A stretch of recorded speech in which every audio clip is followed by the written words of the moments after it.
ओम सजात्म स्वरूप परम गुरु शुद्ध चैतन्य स्वामी ओम नमः। ध्यान साधना विशेष।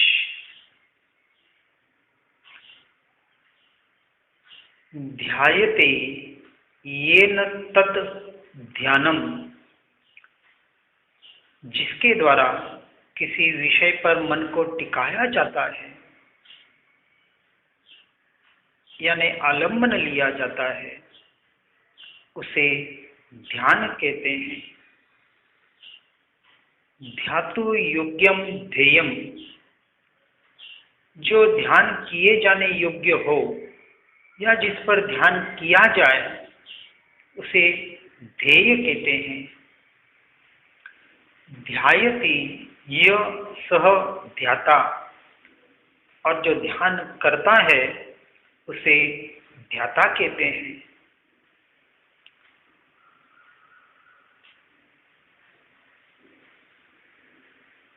इसलिए ध्यान धर्म की आत्मा है, अध्यात्म का अनुष्ठान है। ध्यान आध्यात्मिक सौंदर्य के साथ अंतर्मन की शांति और आनंद प्रदान करता है। मनुष्य के भीतर ही उसका सत्य, अस्तित्व और परम सत्व समाया हुआ है।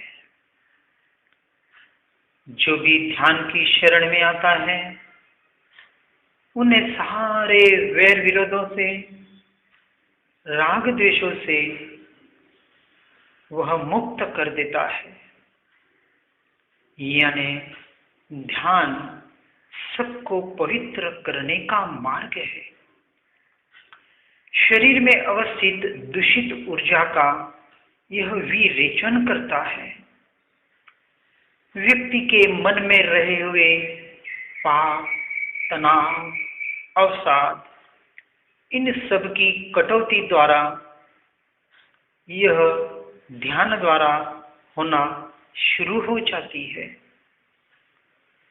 ध्यान व्यक्ति के अंतर मन व अंतर आत्मा को भी पवित्र बनाती है। ध्यान मन को तो शांत करेगा ही, साथ में बौद्धिक प्रतिभा, मेधा, कार्यक्षमता और उत्पादन क्षमता को भी बढ़ाता है। ध्यान हमें सामर्थ्य व क्षमता प्रदान कर स्मरण शक्ति, ग्रहण शक्ति और विवेचन शक्ति भी देता है। वैसे व्यवहार से हम देखा जाए तो ध्यान के 4 प्रकार बताए हैं। रौद्र ध्यान, जो अति क्रूरता पूर्वक विचार करता है, जिसका वर्तन क्रूरता पूर्वक होता है। यह व्यवहार से और निश्चय से जो अपनी आत्मा को ही न देखे, ऐसे ध्यान को रौद्र ध्यान कहा। इसके बाद संसार का, अशुभ कार्य का जो भी ध्यान है, वहां का उपयोग है। जो भी कार्य जिसमें आत्मा न हो, ऐसा पर कार्य हो और वो अशुभ संसार का हो, उसे आर्त ध्यान कहा गया है। यह दोनों तो संपूर्णतः हेय यानी त्यागने योग्य ही है। यहाँ हम जिस ध्यान की बात कर रहे हैं, यह ध्यान साधना की बात हो रही है, मोक्ष मार्ग की बात हो रही है। इसलिए तीसरे प्रकार का ध्यान, जिसे धर्म ध्यान कहा जाता है, और यह धर्म ध्यान जो शुक्ल ध्यान का कारण बनता है, और यह शुक्ल ध्यान जो मोक्ष का कारण बनता है, ऐसे ध्यान की यहाँ हम बात करने का प्रयास कर रहे हैं।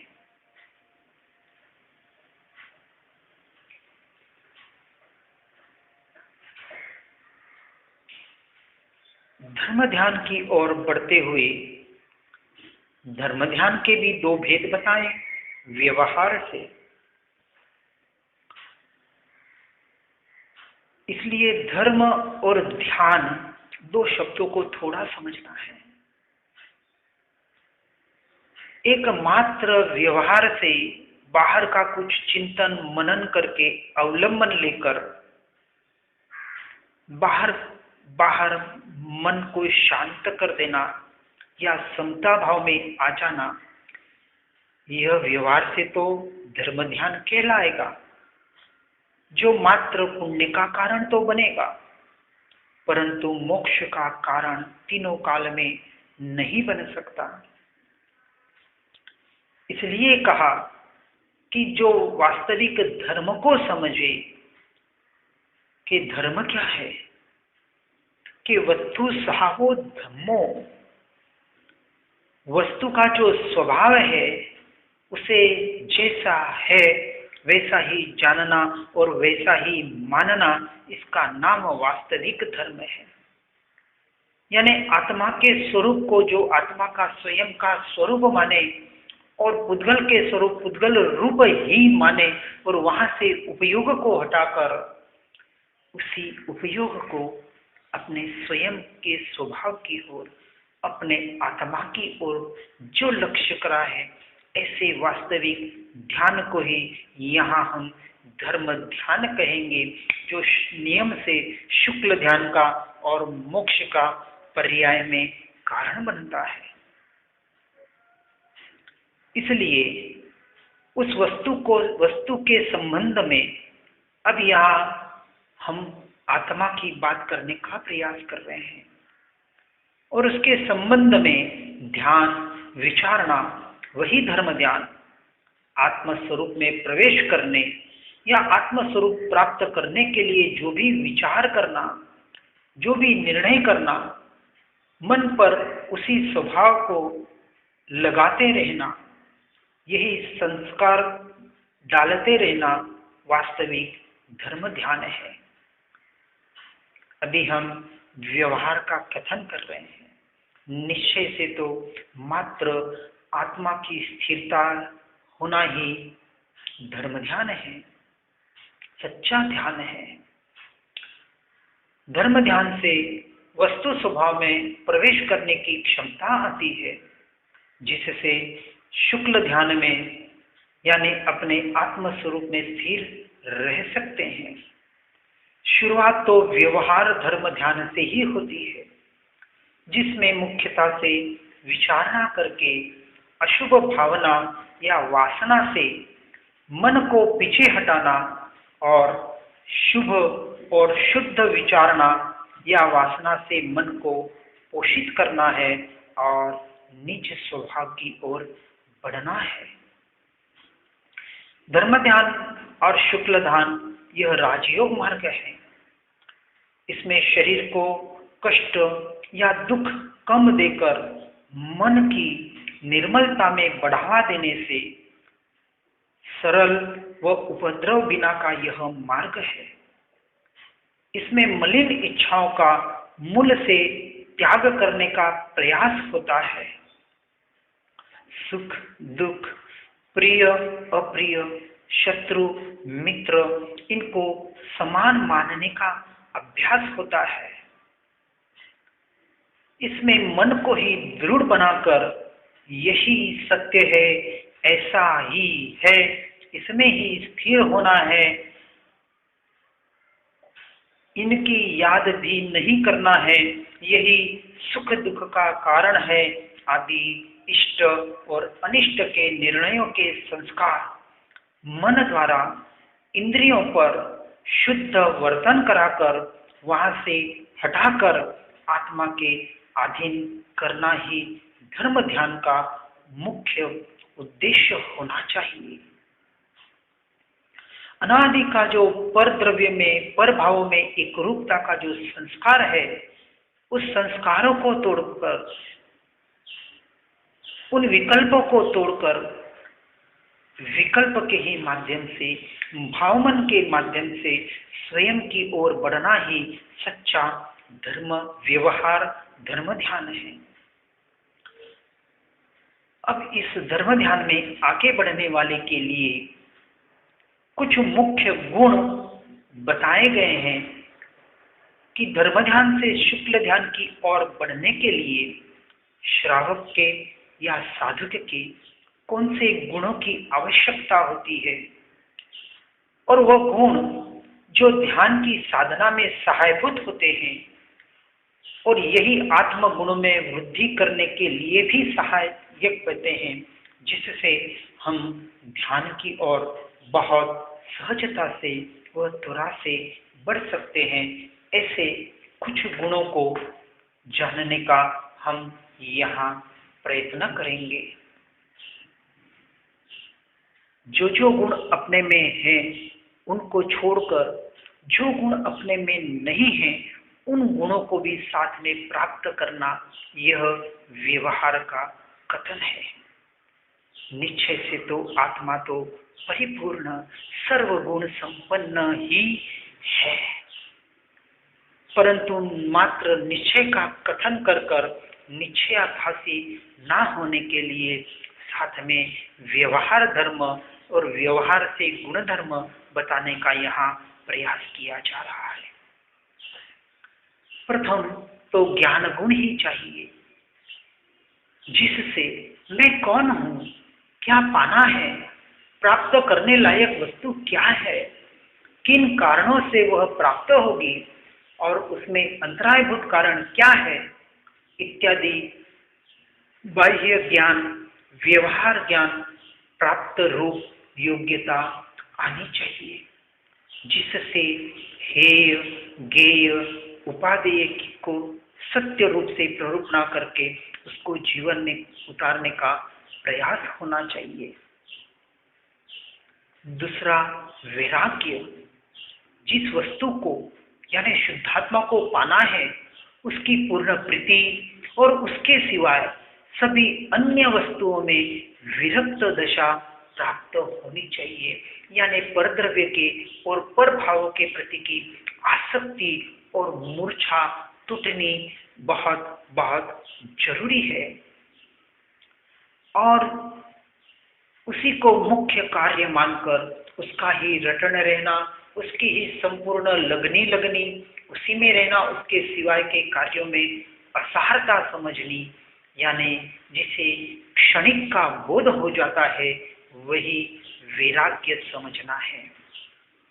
तीसरा संवृत्तात्मा, दूसरे सभी कार्यों में से उठाकर एक ही कार्य में मन को रोके रखने की शक्ति खिली हुई चाहिए, या उसकी हमें निरंतर आदत करनी चाहिए। चौथा स्थिर आशय, स्थिरता का गुण, यानी घड़ी में यह करना और घड़ी में दूसरा करना, ऐसे अस्थिर आशय वाला नहीं चाहिए।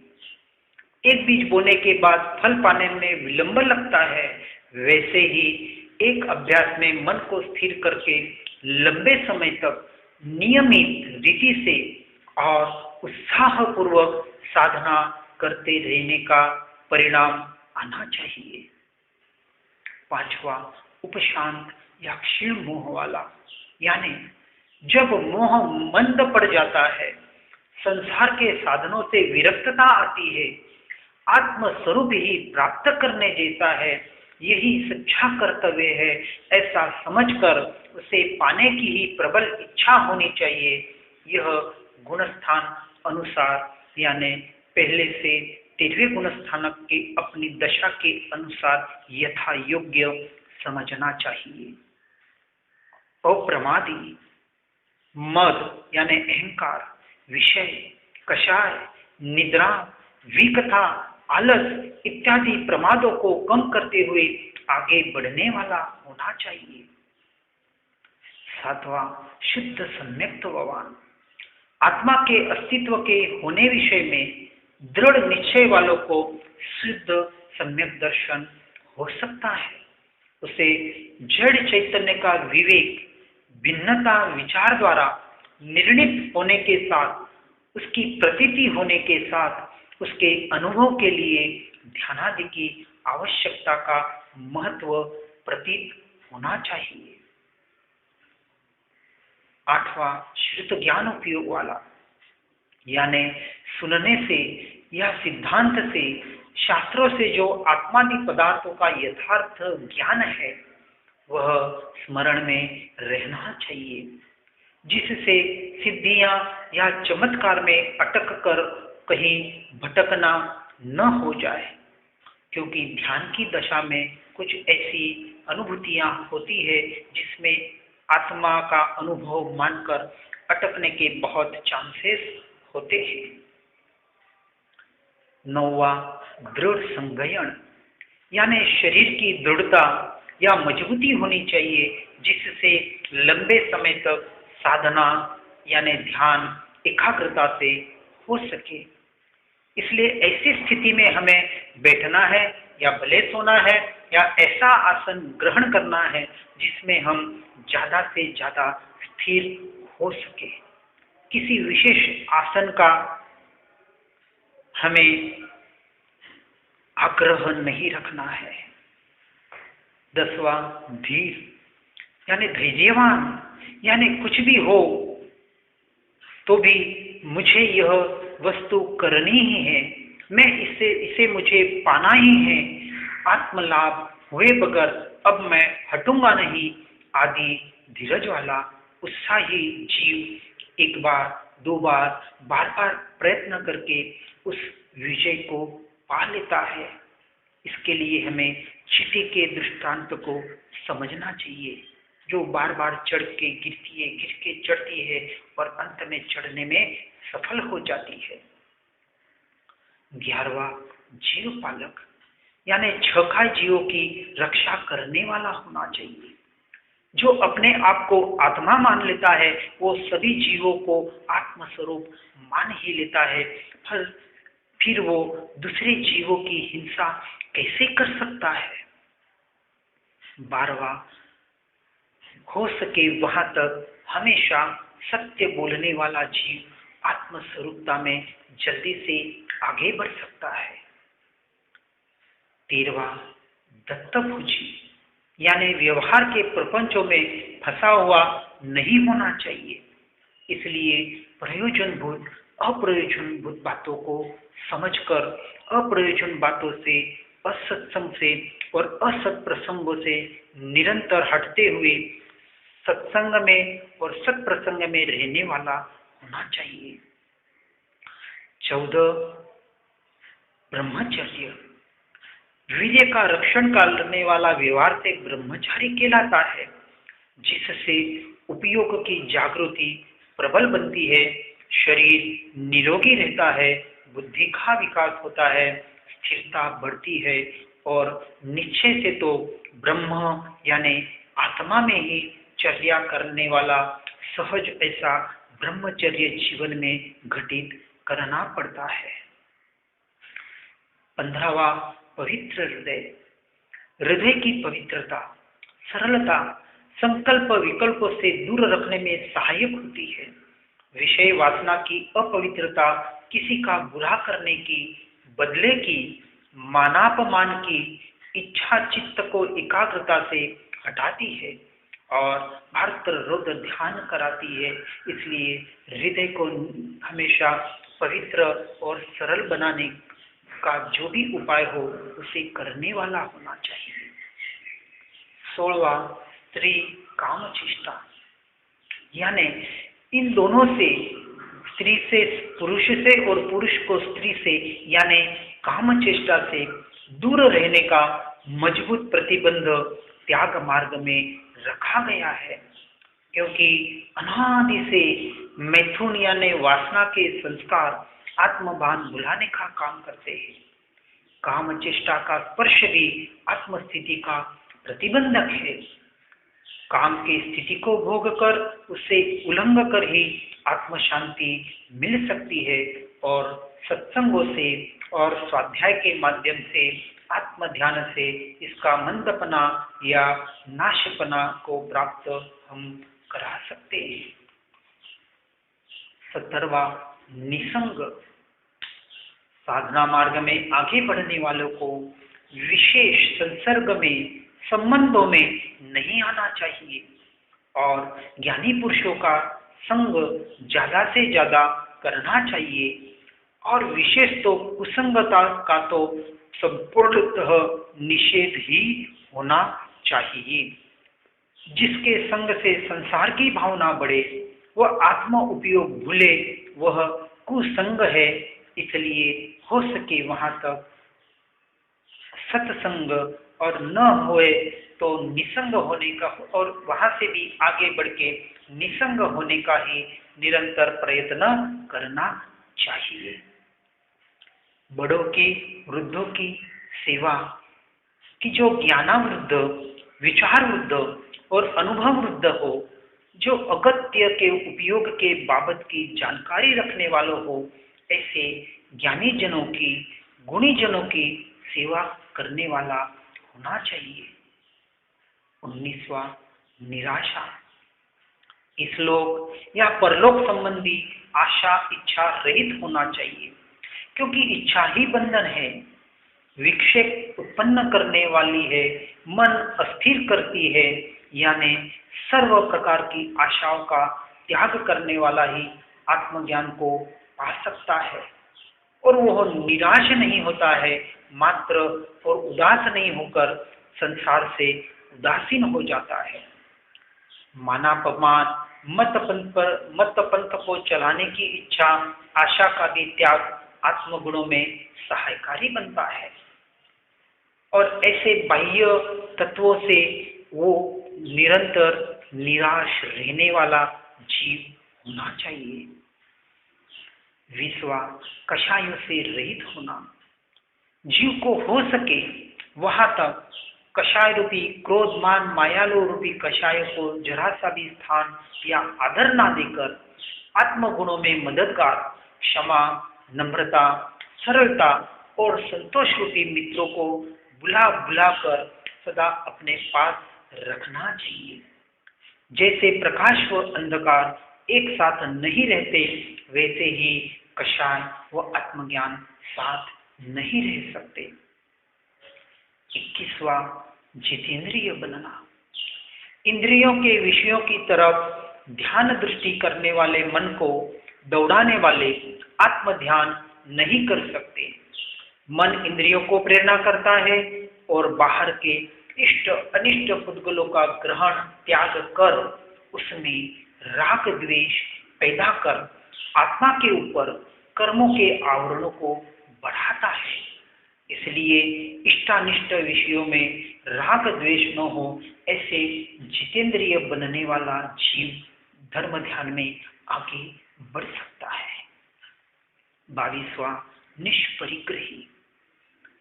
बाह्य परिग्रह, धन, धान्य, परिवार आदि, यह 11 बाह्य परिग्रह और 14 अभ्यंतर परिग्रह, अंतर परिग्रह, यानी जिसमें सबसे बड़ा मिथ्यात्व को परिग्रह बताया है। ऐसे मिथ्यात्व का त्यागी और काम क्रोध आदि का त्याग, यानी वस्तुओं की आसक्ति का त्याग होना चाहिए, क्योंकि उससे वह विक्षेप पाता है और इससे, इसके नाश से दुखी होता है और पाने के लिए क्लेशादि सहन करता है, फिर रक्षण के लिए अनेक विकल्प आदि करता है। इसलिए ध्यान मार्ग में बढ़ने वाला अल्प या निष्परिग्रही होना बहुत जरूरी है। निर्मम। 23वां, ममत्व रहित होना, इसे कहा निर्ममत्व, यानी किसी भी वस्तु पर मैं और मेरापने का आग्रह त्यागना होगा। यह मेरा है, मैं उसका मालिक हूँ, यह ममत्व ही अहंकार का पोषण करता है, जो संसार मार्ग का बीज है। मेरा वो मेरा नहीं, यह पुद्गल बुद्धि छूटकर जो स्थिति रहती है, वही आत्मस्थिति है और यह पाने को अहम भाव का नाश साधना वही निर्ममता है। 24 समता में लीन होना, सभी जीवों को स्वतः के समान देखना, शुभाशुभ कर्म की अपेक्षा से जो विषमता या विविधता हमें दिखती है उसकी तरफ दृष्टि ना करके आत्मा के मूल स्वरूप पर ही लक्ष्य करना चाहिए। आत्मा का स्वभाव अनंत काल से जैसा था वैसा ही अभी है और अनंत काल तक वैसा ही रहेगा, और जो सिद्ध परमात्मा का आत्मा है वैसा ही हम सभी का आत्मा का स्वरूप अभी भी है। ऐसे स्वभाव, ऐसी मान्यता को दृढ़ निरंतर हमें करना होगा। सत्ता यानी आत्मा के मूल स्वभाव पर दृष्टि करते ही सभी जीवों के प्रति समता लाना सहज होता है और आत्म ध्यान प्राप्त करने में विलंब ना होते हुए आत्मस्वरूप का अनुभव सहज हो जाता है। ये तो कुछ गुण ही हमने यहाँ बताने का प्रयास किया गया है। इसमें जितना भी हो सके अपने जीवन में जो है उनको तो छोड़कर जो नहीं है उनको लाने का प्रयास करें, पर यह प्रयास जितना हो उतना हम आत्म साधना के लिए हमें ये सहायकारी बन सकते हैं। और यह इन सभी गुणों को प्राप्त करने का, यानी जिसको हम कहते हैं कि 100 ताले की एक चाबी है और उसका नाम है भेद ज्ञान या भेद विज्ञान।